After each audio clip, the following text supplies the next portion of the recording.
राम राम मंडळी, सत्य घटनेवर आधारित नवनवीन व्हिडिओसाठी माझ्या चॅनल क्राईम स्टोरीजला सबस्क्राईब करायला विसरू नका.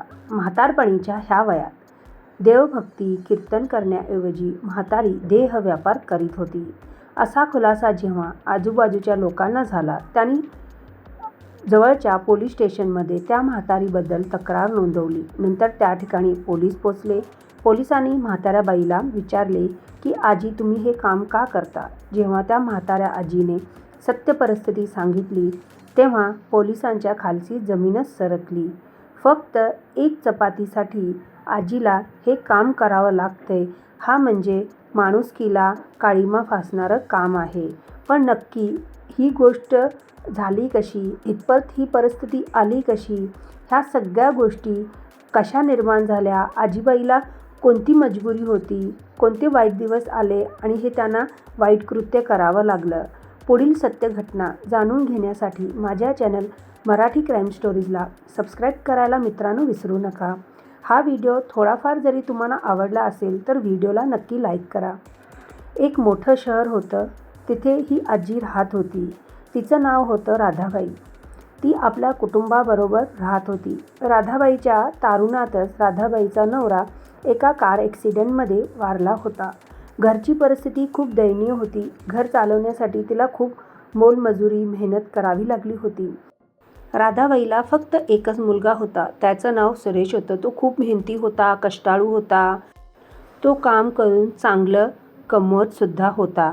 आता राधाबाईला वाटलं की आपल्या मुलग्याचं लग्न करून त्याचासुद्धा संसार मांडायला पाहिजे, असा विचार राधाबाईच्या मनात आला. तेव्हा राधाबाईने सुमा नावाच्या एका मुलगीशी आपल्या मुलग्याचं सुरेशचं लग्न मोठ्या थाटामाटात केलं. जेवढी तिची परिस्थिती होती त्या परिस्थितीच्या हिशोबानं तिने एकुलत्या एक मुलग्याचं लग्न लावून दिलं.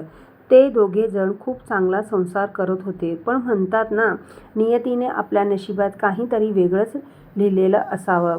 सुरेश सुमाला चांगला जपत होता. तिच्या सर्व इच्छा आकांक्षा पूर्ण करत होता.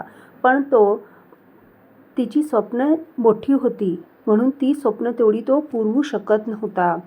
आणि ह्या सुमाला थोडीशी वळणसुद्धा तिचं चांगलं नव्हतं. ती नेहमी परपुरुषांकडे आकर्षित व्हायची, अट्रॅक्ट व्हायची.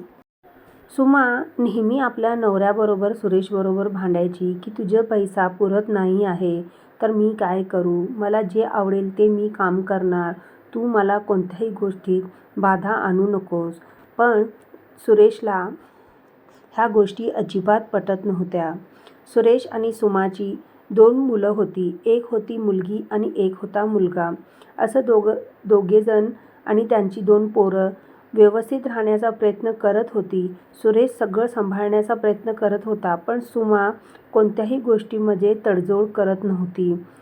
नंतर जेव्हा सुरेशला आपली बायको सुमाबद्दल कळालं की तिचं परपुरुषाबरोबर शारीरिक संबंध आहेत तर तेव्हा सुरेश खूप हताश झाला. त्याने कामाला त्याचं लक्ष लागत नव्हतं. नंतर त्याला दारू पिण्याचं व्यसन लागलं. तो दारूच्या व्यसनाआहारी इतका गेला की त्याच्या 2 किडन्या फेल झाल्या आणि त्याचा मृत्यू झाला. नंतर सुमा आपल्या नवऱ्याच्या मृत्यूनंतर त्या परपुरुषाबरोबर निघून गेली. आणि नंतर मी आणि माझी 2 नातवंडं एकत्र होतो. मी इतकी काम करण्यासाठी सबल नव्हते, कारण मला काम करण्यामध्ये तेवढी शरीराची जेवढी ताकद हवी होती त्यामध्ये मी सक्षम नव्हते. म्हणून मी काही करू शकत नव्हते. म्हणून आजूबाजूच्या लोकांनी माझी मदत केली आणि माझ्या 2 नातवंडांना अनाथाश्रममध्ये पोहोचण्यासाठी माझी मदत केली आणि माझी 2 नातवंडं आता अनाथाश्रममध्ये आहेत. मी म्हातारी आता काय करणार? घर चालवण्यासाठी आता कोणीही राहिलेलं नव्हतं. म्हणून मी रस्त्यावर भीक मागून खात होते.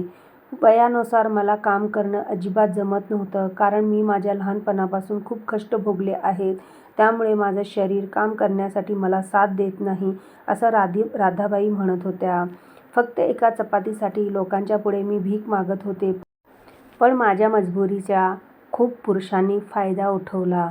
ते माझ्याशी गैरवर्तणूक करत होते. माझ्या देहाचा वापर करत होते. नंतर मला एक चपाती द्यायचे. नंतर मला ह्या सगळ्या गोष्टींचा कंटाळा आला. माझ्या मजबुरी होती म्हणून मी हा देहाचा व्यापार केला. नंतर मी त्यांच्याकडे तासाचे 500 रुपये मागत होते. हे सगळं काम करण्यामध्ये मला अजिबात आनंद नाही आहे. मी मजबुरीमध्ये हे सगळं केलेलं आहे. हे काम करण्यात कोणतेही माणसाला आवड नसते. वय किती आहे, कितपत आपण लहान आहे की मोठे आहे ते इथे संबंध नाही. फक्त पुरुषांना बाईचा देह हवा. मी म्हातारी असूनसुद्धा त्यांनी माझा छळ केलेला आहे, माझा खूपच उपयोग केलेला आहे. तर मित्रांनो, या घटनेबद्दल तुम्हाला काय वाटतं? तुमच्या प्रतिक्रिया नक्की कमेंटमध्ये सांगा.